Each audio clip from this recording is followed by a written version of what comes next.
If you go to any person who's played the Archon quest up until the end of its current storyline and then ask them who the Electro Archon is, oddly enough, 2 names are mentioned instead of 1. Raiden Shogun, the empress of all of Inazuma, who out of the blue decided to take visions and inlay it on her grotesque statue that towers over the capital city. Yae Miko, the knowledgeable and mysterious chief priestess of the Shrine Maidens, residing in the tallest peak of Mount Hyogo in the Grand Narukami Shrine. No one really knows who from the short quest line that was given to us. But what if I told you that we might be in the midst of a crisis of a god who wants a new world, or that we might be pitted with 2 Electro Archons, or that we might be seeing a desperate ruler saving her own kingdom from what we do not yet see? Hey guys, what's up, Aru? And in this video, I want to make some theories regarding who Baal is and what the heck is happening around Inazuma. I say who Baal is because it's pretty vague if Raiden Shogun is the current Baal or not, or if she is but not really. But one thing's for sure though is that Raiden Shogun does look and feel like a powerful ruler of Inazuma. Now then, disclaimers, I am of course not going to be predicting things 100% correct, so please hold your comments and take what I say with a boulder-sized grain of salt. Developers also often mix one thing with another instead of sticking to one type of mythos to keep things different and interesting to their audiences. So do with all my theories what you will, and without any more delays, here are 4 theories on Baal and the future of Inazuma's story quests. Starting off strong, we'll go straight to the huge statue of the omnipresent god that Raiden is making. The name isn't too much to go on, but it also goes by the name Thousand-Armed Hundred-Eyed God. This is mentioned by Zhongli's dialogue before we travel to Inazuma. Now, a thousand-armed Hundred-Eyed God can also be found from Bodhisattva Avalokitesvara. We'll call it Avaloki for short. Now, Avaloki in Buddhism is the embodiment of compassion, and one of the manifestations of Avaloki is, as you guessed it, a thousand-armed hundred-eyed God. He is still Avaloki, but with a different title, with the translation being the thousand-armed hundred-eyed God. And in this story of the thousand-armed hundred-eyed entity was that Avaloki did all he or she could to free all sentient beings from the world, and in doing so, Avaloki ended up splitting his head into pieces and his arms were shattered. In response, the celestial Buddha named Amitabha aided Avaloki by giving 1,000 heads and 100 arms. This allowed Avaloki to help all those in need. However, in Buddhism, Avaloki was a male, but a female somewhat counterpart to Avaloki is Guanyin, and apparently is also known in Japan as Kanon. It's pretty hard to explain because it's a mix of 3 religions, so I'll stick to the name Avaloki for context purposes. Now, as we talk about Avaloki, you might pick up on what Raiden Shogun is doing, and also, you might think, well, that's gotta be it then. Baal was only trying to help her people and attain the best form she could have for Inazuma, and we probably end up helping her in some way. Now for Yae Miko, celestial Buddhas are known to be enlightened forms of themselves after their journey to Buddhahood. We can call this godhood. This is also reflective of Yae Miko's knowledge of past individuals and their stories, as well as her complete immunity to the trials any mortal could comprehend. It even seals her role as a chief priestess of the Grand Narukami Shrine, as well as being an old friend of Zhongli, and the possibility of being a previous Archon. Finally, this means that Raiden Shogun really is Baal, albeit currently. But there's one thing that's against this type of theory. The Raiden Shogun isn't helping her people. If anything, she's stealing from her people and would go so far as to hurt and even kill someone to obtain their vision, as seen in our most recent interaction with Raiden Shogun. And why the sudden urge to make a new god? I'll leave the speculation here since we have to move to the next one. This second theory might be the most plausible of all the 4 theories. This involves a clash of 2 religions, and we might be met with 2 gods too. A clash between Buddhism and Hinduism. But aren't they the same? Oh Jimmy, what you say is heresy and deserves divine punishment.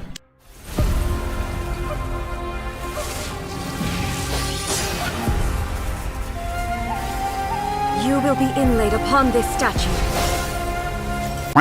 There is one key difference between the 2 religions, and it's that Hinduism has multiple gods and practice the art of worshipping those gods as well. Buddhism doesn't have a god, but they have 3 deities that reach enlightenment that reside in a different realm, completely unrelated to the world that we are in, which means that they also do not meddle in our affairs. We can say that Hinduism/Celestia is basically the 7 Archons, with each Archon having a branch of godlike beings to defend their home. Mondstadt with the 4 winds, Liyue having Yaksha and the Adepti. Inazuma, however, does not have that at the moment. We could say that each commission is based on the caste system of Hinduism, which is kind of identical if you ask me. The Yashiro Commission focused on cultural affairs, the Kanjo Commission on mercantile and trade, and the Tenryu Commission for warriors and laborers, as well as a fourth one for a ruler, which is the Shogun, if we can put it that way. But in this theory, the Shogun decides to follow a different path, one of enlightenment instead of godhood. Therefore, to reach that, she envisions a new deity, an omnipresent deity,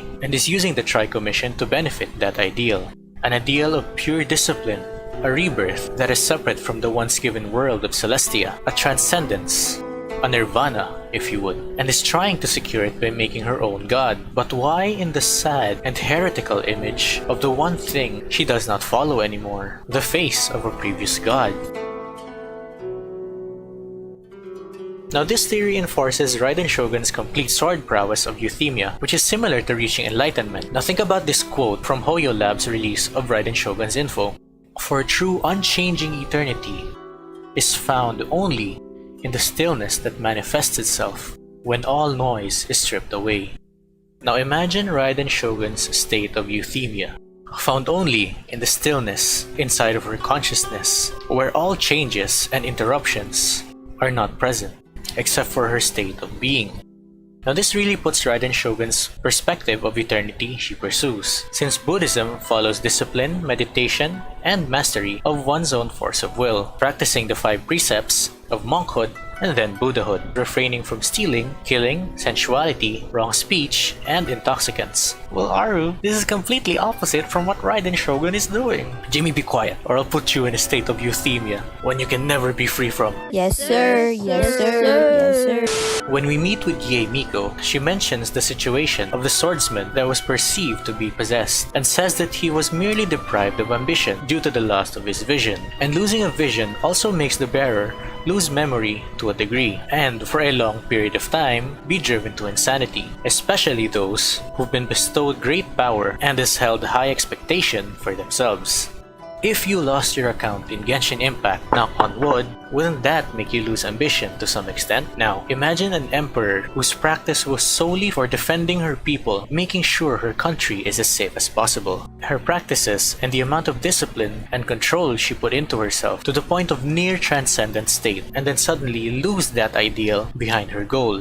To lose her vision, therefore, her ambition, but still remembers what she does. Similar to most of the visionless people we meet throughout our questline. How do you think someone would react if that happened? Anyone, even I, would lock myself and start to claw the walls, wondering what to do next. Now, wouldn't you think this seals the deal for Raiden Shogun's aggressive, territorial, beast-like, and desperate behavior? This means that Raiden Shogun is still Baal though, and Yae Miko was once an Archon, and it would, to a degree, make up for why Raiden Shogun is trying to build the statue in Yae Miko's image, since it might be the one thing that lingers in her blank, emotionless, ambitionless soul.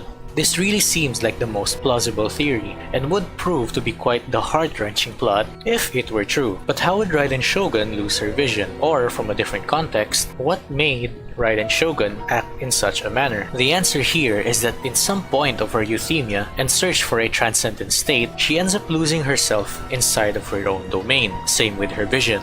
She can then only use her power, but not as free as she used to. And once she lost her vision inside her domain, she slowly lost her memory as well as what she was doing, but still remembers the eternity she was after. And for some reason, she still remembers Yae Miko. And we, the travelers, have to find a way to save her with the help of Yae Miko, the previous Electro Archon. I'll leave this one to you guys to mull over.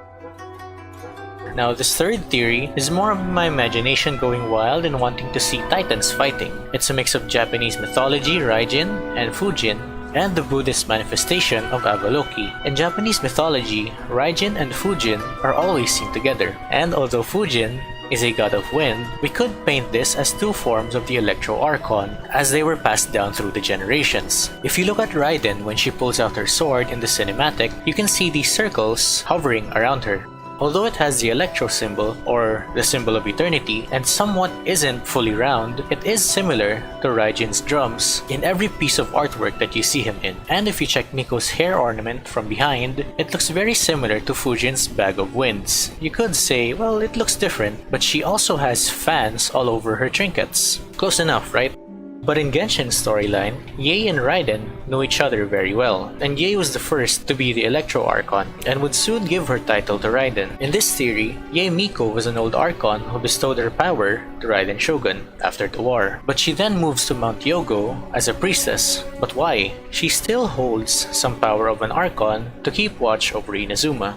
But why is Miko a chief priestess in the Grand Narukami Shrine? In the Hindu mythos, Indra, who was also the god of thunder, was known to purge and kill symbolic evil, as well as destroy evil forces, and over time became less significant, but still played an important role throughout the mythology. Thus, Yae Miko's less significant, but overall still important role is reflected here. She's also unaffiliated with the Tri-Commission, making her actions somewhat unprecedented to a degree. A story where Raijin, the Japanese thunder god, was a mischief maker and caused havoc in the land of the Emperor. Now the Emperor wanted to capture Raijin using the help of the god catcher named Tsugaru, who then called on the power of a Buddhist manifestation of Avaloki. And again, this is the thousand-armed, hundred-eyed god named Kanon, just like in the first theory. And this manifestation of Avaloki was cited as the creator of the new world and was made to capture Raijin, very akin to what Raiden Shogun is doing, with the possible motive to create a new world of eternity, as well as trying to capture an old god,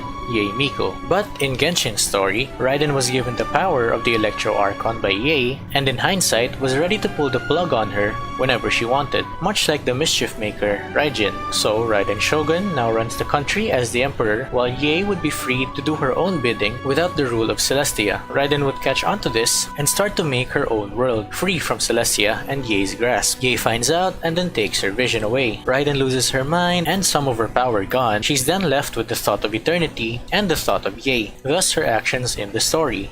This could be the theory, but the problem here is that Yae Miko doesn't sound like a villain, especially when we meet her in the Grand Narukami Shrine. Yae Miko feels more like an arrogant but knowledgeable person, someone who's very cunning where you wouldn't know her true motives, especially now where we are in the storyline. It's hard to pin this as plausible, but you guys can think of it what you will. This last theory basically ties in all three theories that I mentioned into one story plot that I think would fit the Inazuma arc as a whole, so you've better been listening to your history teacher, Aru Sensei, this whole time, instead of skipping to the fourth one. But the three themselves that I mentioned before already have ties to each other to an extent, and they're all still plausible on their own. This fourth one basically closes plot holes using Celestia and what they might do to Raiden Shogun, as well as following the first and second theory of Raiden Shogun's euthymia and search for eternity. So in this finale of theories, Yae Miko descends from her throne as Baal more than 1,000 years ago, and Raiden Shogun is bestowed the knowledge that only an Archon can understand, followed by power and discipline through training over the years. Then the Great War passes,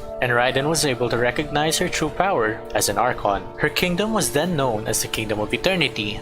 Now this can either go three ways. One, Raiden was going too far in her search for eternity and pursuit of euthymia and transcendence, so she ends up going against Celestia's rule to some degree, similar to the second theory, but this time we'll use Celestia as the sole reason for stopping her. 2. Raiden finds out about a different god through her euthymia that is equal or more powerful than Celestia and can offer peace for Inazuma without ever needing to worship a god, as long as they follow the new rule of Raiden Shogun. And lastly, someone swayed her ideals against Celestia. The Cryo Archon Tsaritsa is already known to rebel against Celestia, so maybe she had something to do with her in a way. If she does the first two, Celestia takes away her ambition, part of her memory, but not her gnosis, hence why she can still use such tremendous power. As for the third one, Tsaritsa might already be inside of Inazuma and is just lying in wait. She might have taken Raiden Shogun's gnosis, as well as for some reason being able to take her ambition, and then Raiden is left with some of her power. Not really all of her power, but still has the amount of power she needs to rule over Inazuma, similar to Venti and Zhongli when they gave up and lost their gnosis. I think it's gnosis. Raiden's ambition, knowledge, and some of her memory taken and fading away, she becomes lost and desperate but can only remember so few. She remembers creating the eternity she was aiming for, and she also remembers Ye, the previous Archon that bestows her power, but not as an Archon. We can say this is plausible because one of the people who lost their vision suddenly remembers that he was waiting for someone inside of Konda village, but with the slightest and faintest slither of memory. In Raiden Shogun's case, she only remembers Ye Miko's face, but doesn't remember her name. Moving on, Ye Miko knows more than Raiden, but can only help as her current self. This is why she can't do anything against Raiden Shogun. Yet. So she keeps doing her job as the chief priestess of the Shrine Maidens, similar to the third theory where Indra kills symbolic evil and evil presences, which is what Ye Miko and her Shrine Maidens are doing, keeping the evils beneath Inazuma from coming up. Raiden is forced in a corner, so she decides to take visions as a resort to make the eternity she barely remembers. And here's where you, the traveler, comes in to find all this out in patch 2.1 or 2.2. It kind of makes it the best plot to go for, and it also closes the plot hole to why she's acting that way and who might take her gnosis or vision or ambition, whatever's going to be taken from her. But again, take what I say with the amount of salt that you would put on the sea. For all we know, there might be some other third party controlling her, and it's not even related to any mythology, just some developer creativeness, if you could say. But that's all I have, based on the mythologies that I could take about Raiden Shogun and the Electro Archon, as well as the omnipresent god that she is trying to build. And there you have it, guys. 4 possible theories to Baal, the Electro Archon, and the future story for the Inazuma arc. I know this isn't 100% plausible,